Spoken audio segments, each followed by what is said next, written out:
Sir ফ্রিজের কিস্তিটা দিন। ভালো দিবে না কিস্তি?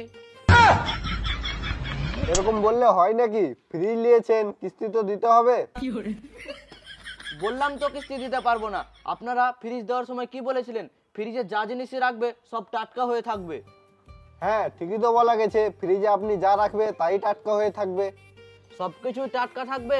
তাহলে শোনেন, আমি প্রথম থেকে বলছি। আমি যেদিন ফ্রিজটা কিনেছিলাম সেদিন আমার বউ গরম গরম মুড়ি ভেজেছিল। আমি ভাবলাম কিছুটা মুড়ি ফ্রিজে ভরে দিই, টাটকা বের করবো আর টাটকা খাবো। তারপরের দিন সকালে উঠে আমি ভাবলাম কিছু গরম গরম মুড়ি খেয়ে নিই। ফ্রিজ খুলে দেখি মুড়িগুলো এমন হয়েছে, মানুষ তো দূরে থাক, মানুষ তো খেতেই পারবে না। ভাবলাম কুকুর খেয়ে দিব, কুকুর তো সেন শুনেই পালিয়ে গেল। আরে দাদা, আপনি ফ্রিজে মুড়ি কেন রাখতে গেছিলেন? আপনি অন্য কিছু খাবার রাখবেন ফ্রিজে, দেখবেন টাটকা থাকবে। রেখেছিলাম তো, মুড়ির সঙ্গে কয়েক প্যাকেট বিস্কুটও রেখেছিলাম। আরে দাদা, আপনি ফ্রিজে বিস্কুট কেন রাখতে গিয়েছিলেন? অবশ্যই নরম হয়ে গেছিল। আর নরম বিস্কুটগুলো এমন পাতলা গুয়ের মতো ল্যাটপাটিয়ে গেছিল, কিন্তু কুকুরগুলা বেশ আরাম করে মজা করে চেটে চেটে খাচ্ছিল। আরে দাদা, আপনি কি বাড়িতে ডাল ভাত শাক সবজি খান না? ওগুলো রাখবেন, একদম টাটকা থাকবে। আর বললেন না ভাতের কথা। সেদিন দুপুরবেলা খাওয়া দাওয়ার পর কিছুটা ভাত বেঁচে গেছিল, তো আমি আমার বউকে বললাম ভাতে পানি ঢেলে ফ্রিজে ভরে দিতে।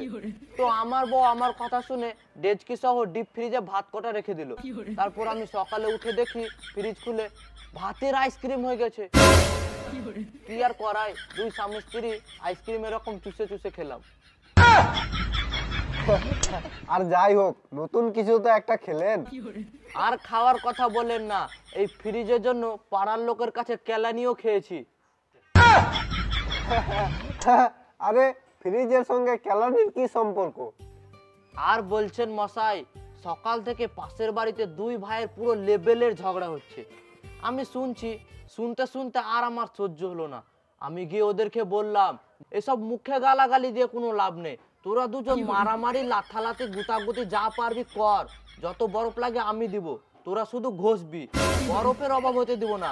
আমি নতুন ফ্রিজ কিনেছি। তারপর কি হলো? তারপর ওদের দু ভাই ঝগড়া তো থেমে গেল। তারপর দুজন মিলে আমাকে কাপড় কাচা করে কাচলো। আরে দাদা, ওরা দু ভাইয়ের ঝামেলার মধ্যে আপনার থাকার কি দরকার ছিল?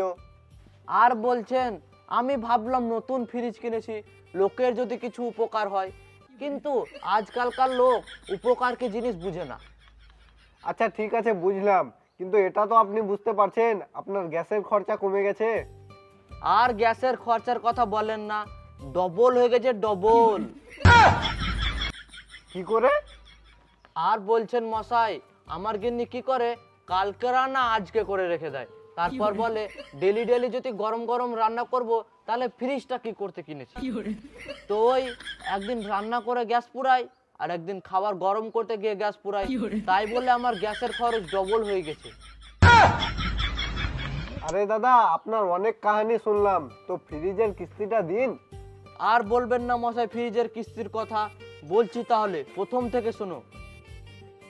তো বন্ধুরা, তোমাদেরকে হাসানোর জন্য ভিডিওটা করলাম। আর কে কোথায় থেকে দেখছো কমেন্টে জানাবে, আর ভিডিওটার কোন জায়গায় পার্টটা ভালো লাগলো কমেন্টে অবশ্যই জানাবে, আর লাইক শেয়ার কমেন্ট অবশ্যই করে দেবে, আর 10,000 সাবস্ক্রাইবটা তাড়াতাড়ি করে দেবে।